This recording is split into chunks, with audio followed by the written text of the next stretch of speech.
पिछले सभी वीडियो में हमने अध्याय 2 के बारे में पढ़ा था।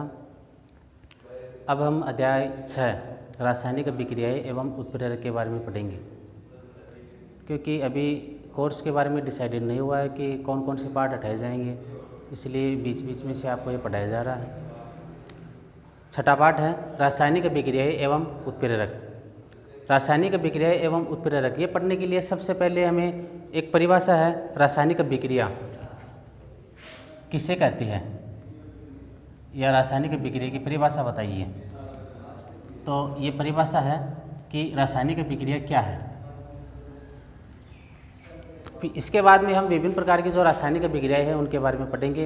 तो रासायनिक अभिक्रिया किससे कहती है कि वह प्रक्रम जिसमें पदार्थ के जो गुण है, पदार्थ के रासायनिक गुण व संगठन इसमें परिवर्तन होता है, वह प्रक्रम जिसमें पदार्थ के रासायनिक गुण व संगठन में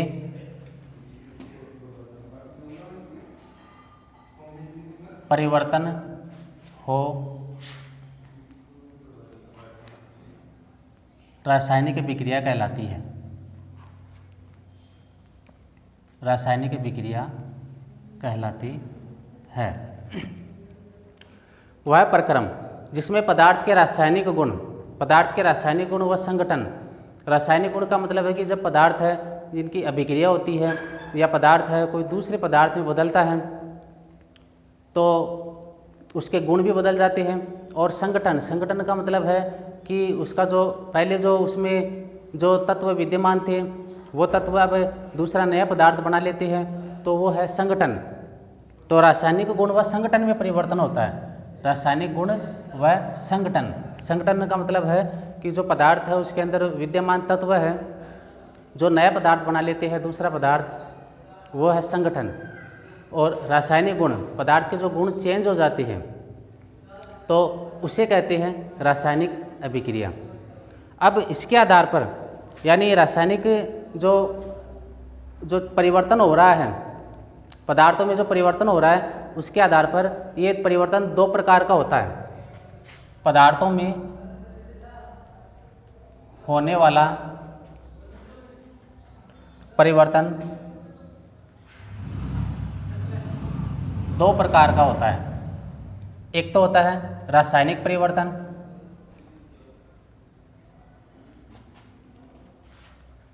और एक है भौतिक परिवर्तन।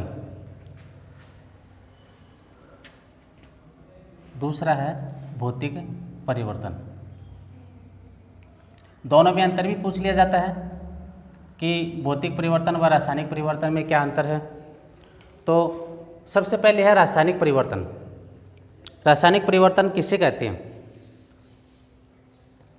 यानी पदार्थों में होने वाला वह परिवर्तन जिसमें पदार्थों के गुण या रासायनिक गुण व संगठन में परिवर्तन होकर के एक नया पदार्थ बनता है, वह परिवर्तन जिसमें पदार्थों के रासायनिक गुण व संगठन में परिवर्तन होता है, रासायनिक परिवर्तन कहलाता है। पदार्थों के जो गुण है वो बदल जाती है, संगठन ये चेंज हो जाता है, तो वो कहलाता है रासायनिक परिवर्तन। इसमें नया पदार्थ बनता है।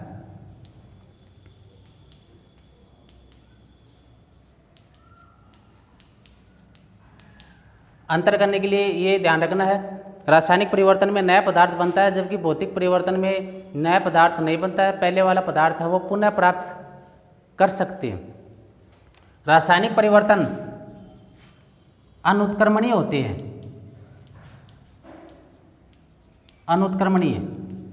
अनुत्क्रमणीय का मतलब क्या होता है? अनुत्क्रमणीय का मतलब ये होता है कि जो क्रियाकारक है, जिन पदार्थों में हमने क्रिया करवाई थी वो क्रिया करके उत्पाद बना लेते हैं, लेकिन उत्पाद से फिर वापस क्रियाकारक नहीं बन सकते। एक बार जो पदार्थ बन जाता है, नया पदार्थ, फिर वो वही रहता है, स्थिर हो जाता है, तो वो होते हैं उत्क्रमणीय, अनुत्क्रमणीय। और उत्क्रमणीय का मतलब ये होता है कि जो क्रियाकारक है, क्रियाकारक से जो उत्पाद बन जाती है और उत्पाद से वापस अभिकारक या क्रियाकारक बन जाती है, वो होता है उत्क्रमणीय। तो अभी हम पढ़ रहे हैं रासायनिक परिवर्तन के बारे में, जिसमें पदार्थों के रासायनिक गुण में परिवर्तन हो जाता है, संगठन में परिवर्तन हो जाता है। रासायनिक गुण में परिवर्तन का मतलब है कि जैसे दूध से दही का बनना, इसका उदाहरण है। अब दूध के रासायनिक गुण है वो अलग है, उसके बाद में दही है, उसके रासायनिक गुण अलग है। तो जो दूध से दही बना है तो उसके गुण है वो दूध के गुण से बिल्कुल चेंज हो गए। तो ये रासायनिक गुण। संगठन, संगठन का मतलब है उसमें विद्यमान जो तत्व है, जो अणु परमाणु है, ये नया पदार्थ बनाते हैं तो उसमें उस प्रकार के हो जाती है और इसमें नया पदार्थ बनता है। यह परिवर्तन अनुत्क्रमणीय होता है।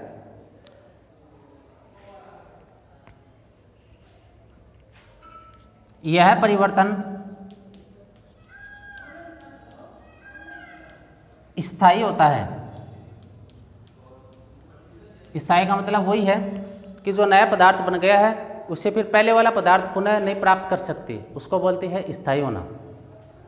तो रासायनिक परिवर्तन के बारे में अगर परिभाषा पूछ ली जाएगी, रासायनिक परिवर्तन किससे कहते हैं, तो परिभाषा क्या है इसकी कि पदार्थों में होने वाला वह परिवर्तन जिसमें पदार्थों के रासायनिक गुण व संगठन में परिवर्तन हो जाता है, रासायनिक परिवर्तन कहलाता है।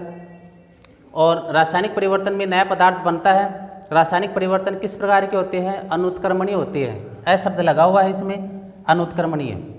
और ये परिवर्तन या रासायनिक परिवर्तन स्थायी होते हैं। इसके बाद में है भौतिक परिवर्तन। भौतिक परिवर्तन क्या होता है, जिसमें सिर्फ पदार्थों की अवस्था या भौतिक गुण है वही बदलते हैं।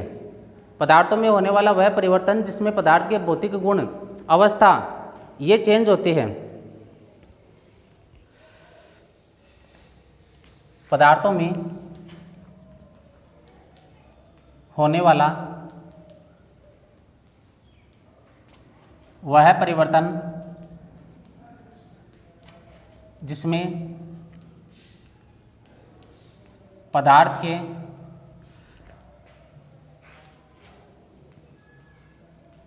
भौतिक गुणों व अवस्था में ही परिवर्तन हो, भौतिक परिवर्तन कहलाता है। भौतिक गुण और अवस्था,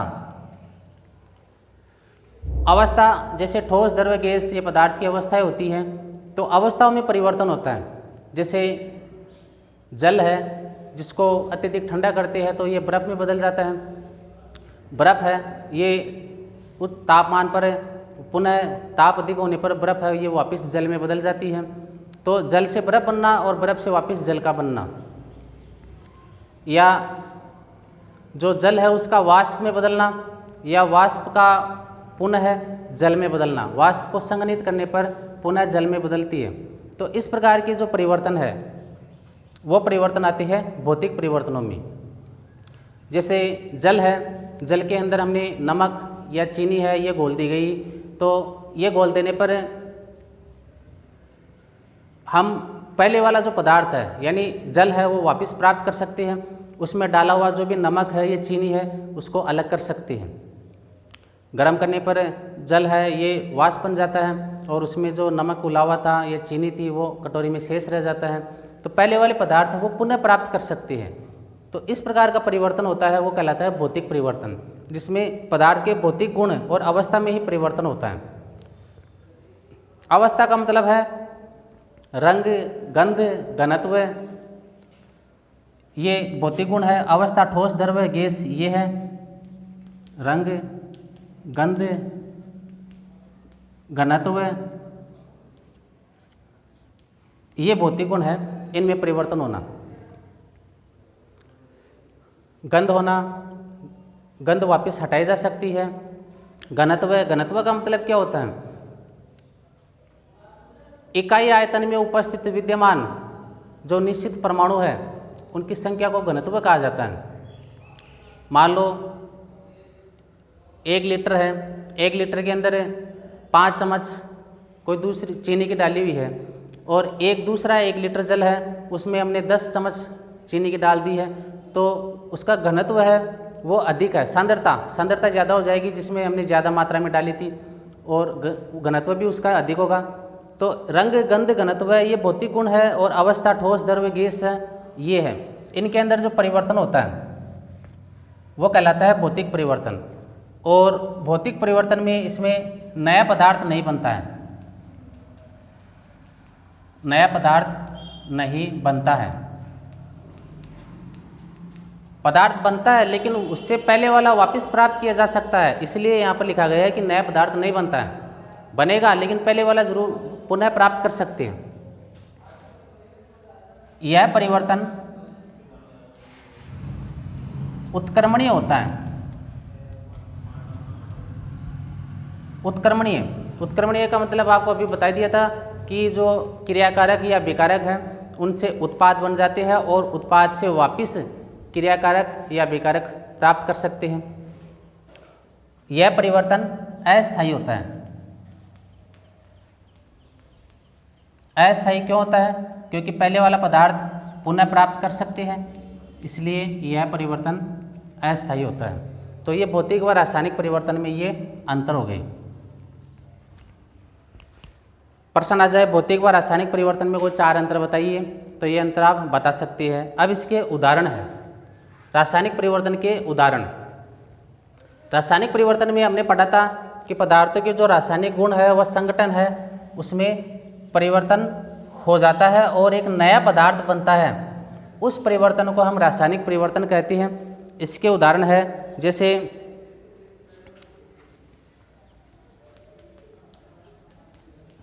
लोहे पर जंग लगना, कोयले का दहन,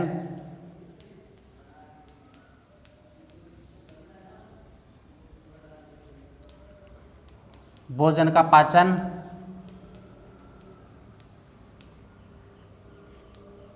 दूध से दही बनना,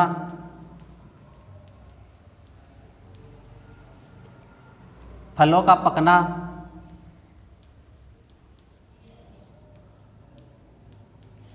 इस प्रकार के जो उदाहरण है जिसमें नया पदार्थ बन जाता है, उस नए पदार्थ से पहले वाला पुनः प्राप्त नहीं कर सकते, ये सभी उदाहरण है रासायनिक परिवर्तन के। लोहे पर जंग लगना, हम जंग हटा देंगे तो पहले जो लोहा था उतनी मात्रा है उस प्रकार का लोहा प्राप्त नहीं होता है। कोयले का दहन, कोयले को जलाने पर कार्बन डाइऑक्साइड बनती है और उससे वापस जो पहले वाला जो कोयला है ये प्राप्त नहीं कर सकते। भोजन का पाचन के बाद में जो पदार्थ है उसे जो भोजन है वो पहले वो वापस नहीं प्राप्त कर सकते। दूध से दही बनना, दही से वापस दूध नहीं प्राप्त कर सकते। फलों का पकना है, पके हुए फल है उसको वापस कच्चे फल में नहीं बदल सकते।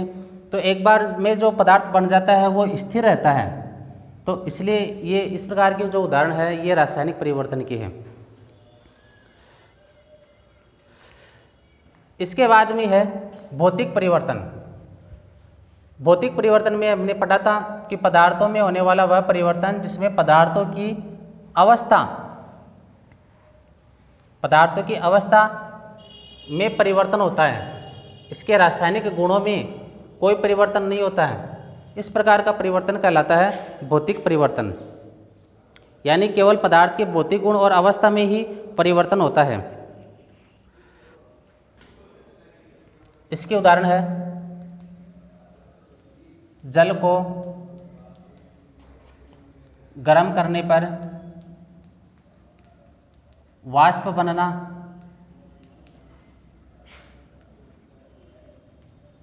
लोहे से चुंबक बनाना,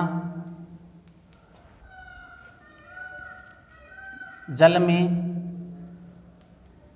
शक्कर या नमक का घुलना, शक्कर या नमक का घुलना।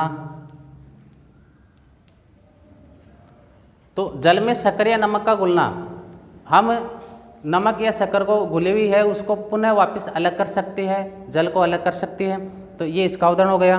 और नौसादर व कपूर का ऊर्ध्वपातन, नौसादर व कपूर का ऊर्ध्वपातन, ये भौतिक विधि है। यानी नौसादर और कपूर, कपूर एक ऊर्ध्वपातज पदार्थ है, आयोडीन है, नेप्थलीन है, कपूर है, ये ऐसे पदार्थ होते हैं कि इन पदार्थों को गर्म करने पर ये ठोस अवस्था से सीधे गैस या वाष्प अवस्था में बदल जाते हैं, बीच में द्रव अवस्था इनमें नहीं आती है।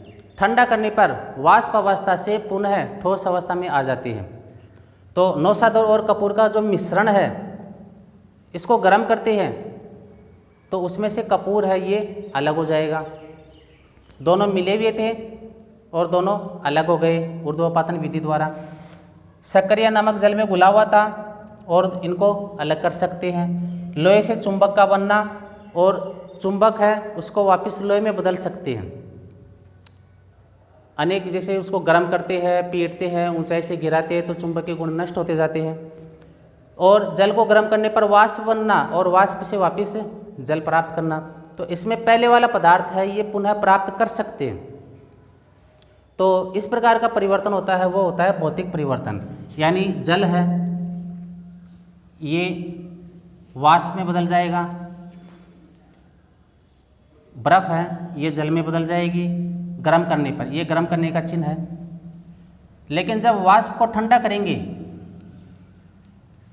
तो ये जल में बदल जाएगी, जल को ठंडा करेंगे तो ये बर्फ में बदल जाएगा। इस प्रकार का जो परिवर्तन है ये है भौतिक परिवर्तन। तो भौतिक और रासायनिक परिवर्तन दोनों में अंतर हो गया, दोनों की परिभाषा हो गई, दोनों के उदाहरण हो गए। इसके बाद में है रासायनिक समीकरण। रासायनिक अभिक्रिया पढ़ने से पहले रासायनिक समीकरण किसे कहते हैं, ये परिभाषा ध्यान में होनी आवश्यक है कि रासायनिक समीकरण क्या होता है।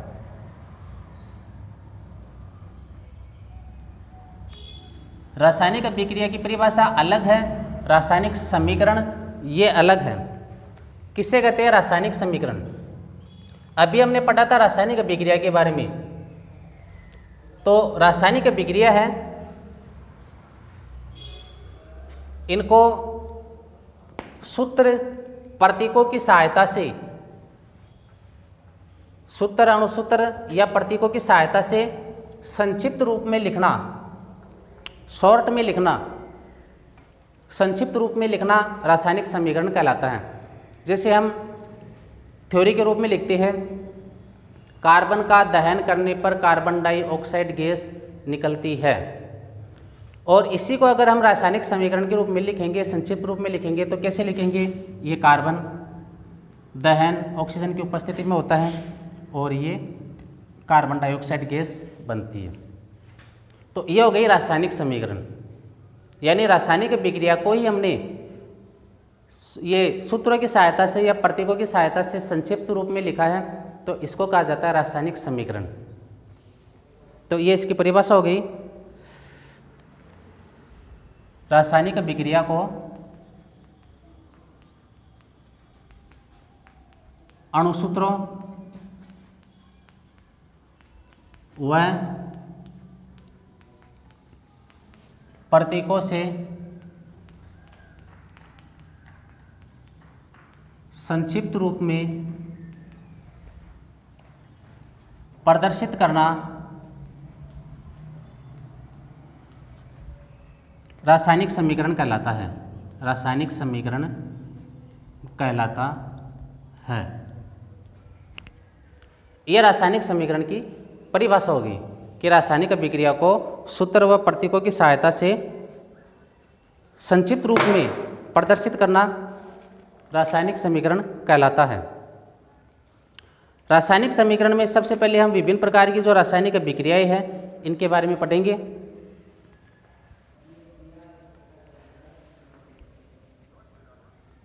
रासायनिक अभिक्रियाएं,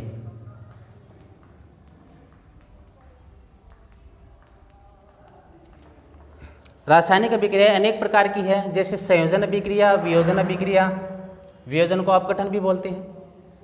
विस्थापन, द्विविस्थापन, ऊष्माक्षेपी ऊष्माशोषीय विक्रिया, मंद तीव्र विक्रिया, उत्क्रमणीय अनुत्क्रमणीय विक्रियाएं। तो इन सब विक्रियाओं के बारे में पढ़ेंगे। सबसे पहले है इसमें संयोजन व वियोजन विक्रिया। तो संयोजन विक्रिया,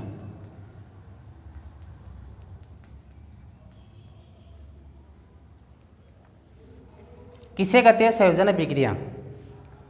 रासायनिक विक्रिया में जब दो या दो से अधिक क्रियाकारक मिलकर के एकल उत्पाद का निर्माण करते हैं तो ऐसे विक्रियाएं संयोजन विक्रिया कहलाती है। रासायनिक अभिक्रिया में जब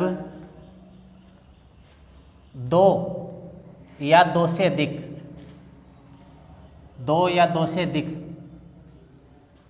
अभिकारक लिख दो या क्रियाकारक लिख दो, दो या दो से अधिक अभिकारक या क्रियाकारक मिलकर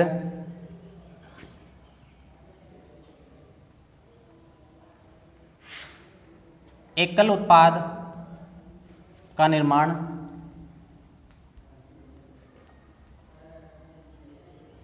करते हैं, ऐसे विक्रिया को संयोजन विक्रिया कहते हैं। अभिकारक तो दो या दो से ज़्यादा होने चाहिए, लेकिन उत्पाद है वो एक ही उत्पाद, एकल उत्पाद, एक ही उत्पाद बनता है। इसमें दो या दो से ज़्यादा उत्पाद नहीं बनते हैं। अभिकारक है दो या दो से अधिक, दो या दो से अधिक ये विकारक है, और उत्पाद बनता है वो एक ही बनता है। इसके उदाहरण है जैसे कार्बन और ऑक्सीजन, ये है अभिकारक और ये बना रहे हैं CO2, ये एक ही बन रहा है, एकल उत्पाद है। इनको बोलते हैं क्रियाकारक। इस तरफ जो है इनको बोलते हैं क्रियाकारक, बाएं तरफ वाले हैं उनको क्रियाकारक, और इनको लिखा जाता है क्रियाफल। तीर के निशान के उस तरफ ये है क्रियाफल। क्रियाकारक को विकारक भी कहते हैं और क्रियाफल को उत्पाद भी कहते हैं, प्रोडक्ट या उत्पाद।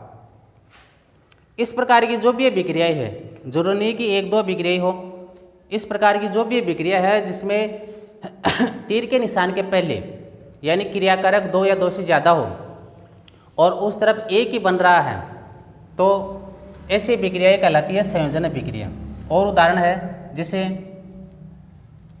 जिंक और ऑक्सीजन, ये मिलकर के बनाते हैं ZNO, जिंक ऑक्साइड। ऑक्सीजन के दो है, या ऑक्सीजन का एक है, या दो लिख दो। ऑक्सीजन के दो परमाणु हो गए, जिंक के दो परमाणु है, तो यहाँ नहीं लिखेंगे, यहाँ लिखेंगे 2Zn + O2 2ZNO, zinc oxide.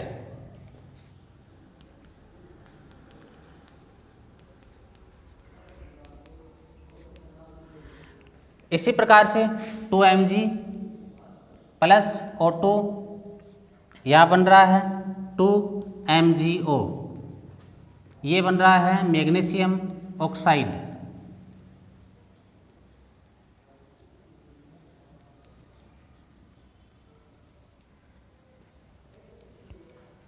इन सभी विक्रियाओं में हम देख रहे हैं कि क्रियाकारक है वो तो है दो या दो से अधिक, लेकिन जो क्रियाफल है या उत्पाद है ये एक ही है। कार्बन डाइऑक्साइड है, जिंक ऑक्साइड है, मैग्नीशियम ऑक्साइड है, प्लस लिख करके आगे और नहीं लिखा हुआ है, एक ही उत्पाद बनता है। इसमें है दो, एक तरफ कार्बन है, बीच में +O2, यानी ये दो है, ये दो है, ये दो है, दो से ज़्यादा हो सकते हैं, और इस तरफ एक ही बन रहा है। तो क्रियाकारक दो या दो से अधिक हो और उत्पाद है वो एक ही बनता है, ऐसे विक्रिया कहलाती है संयोजन विक्रिया। इसी प्रकार एथीन का हाइड्रोजनीकरण भी है। एथीन का हाइड्रोजनीकरण,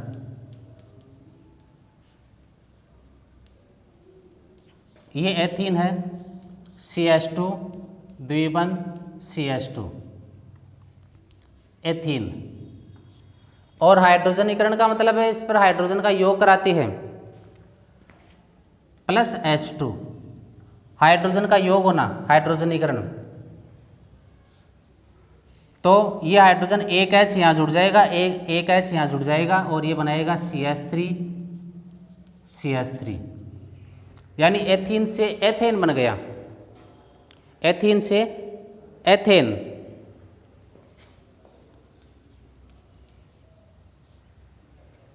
ये विक्रिया है, ये होती है निकेल उत्प्रेरक की उपस्थिति में।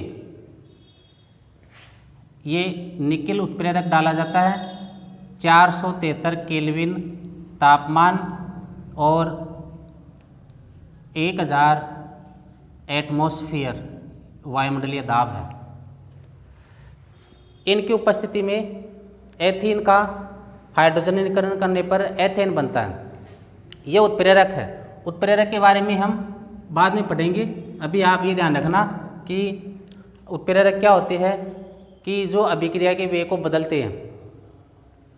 अभिक्रिया का वेग अधिक भी कर सकते हैं, अभिक्रिया का वेग कम भी कर सकते हैं। ऐसे पदार्थ हैं, ये उत्प्रेरक कहलाते हैं। इनके बारे में विस्तार से इस पाठ में आगे पढ़ेंगे। तो ये एथीन का हाइड्रोजनीकरण हो गया, एथेन बन गई। यहाँ पर दो चीज़ें हैं, एक तो एथीन है, एक हाइड्रोजन है। दो अभिकारक हैं लेकिन बना रही है एक ही उत्पाद, एकल उत्पाद। सभी में एक एक चीज़ें बन रही है, CO2, ZNO, MgO, एथेन। तो ऐसी अभिक्रिया कहलाती है संयोजन अभिक्रिया। इसके बाद में इसका विपरीत हो जाएगा वियोजन अभिक्रिया। संयोजन में हमने पढ़ा कि दो या दो से अधिक क्रियाकारक मिलकर के एकल उत्पाद बनाते हैं, लेकिन वियोजन में क्या होगा? वियोजन में एकल अभिक्रमक एक ही अभिकारक है, एक ही अभिकारक दो या दो से अधिक उत्पादों में वियोजित हो जाता है, दो या दो से अधिक उत्पादों में वियोजित हो जाता है। ऐसे अभिक्रिया को बोलते हैं वियोजन अभिक्रिया। वियोजन अभिक्रिया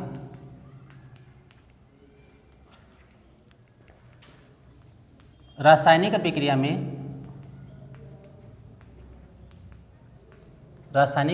में जब एकल अभिकारक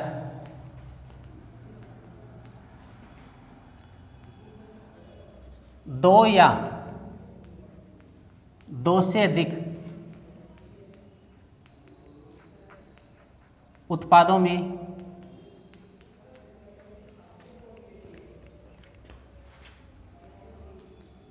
वियोजन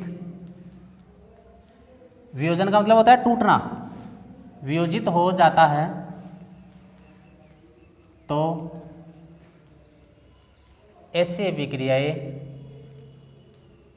वियोजन अभिक्रिया या वियोजन अभिक्रियाएं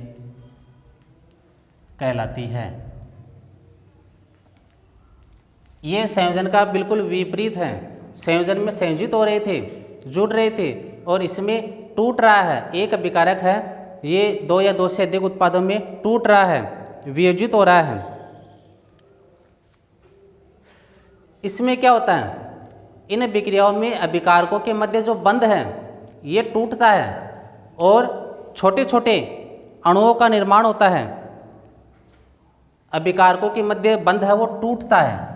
एक ही अभिकारक है वो बनता है दो या दो से अधिक उत्पादों में। ये तीन प्रकार की होती है वियोजन अभिक्रिया। इसके तीन प्रकार हैं: ताप अपघटन, विद्युत अपघटन और प्रकाश अपघटन।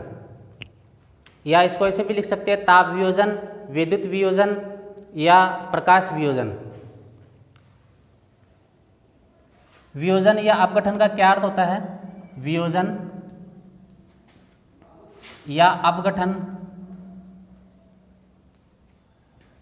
का अर्थ है टूटना या वियोजित होना।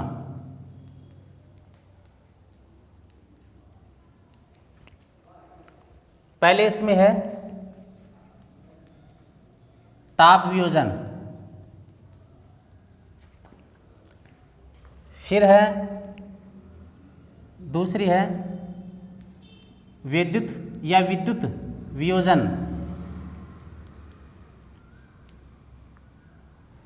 और तीसरी है वो है प्रकाश वियोजन।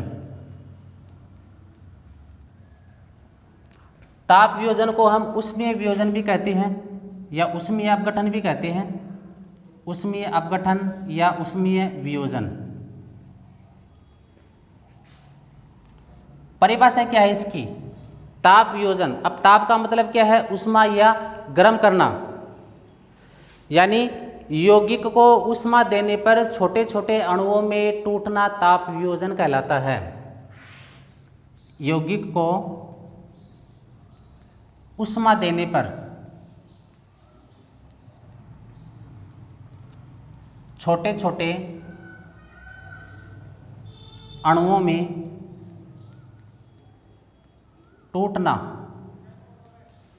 ताप वियोजन कहलाता है। जैसे इसके उदाहरण है 2KClO3, ये L है यहाँ पर। Potassium chlorate,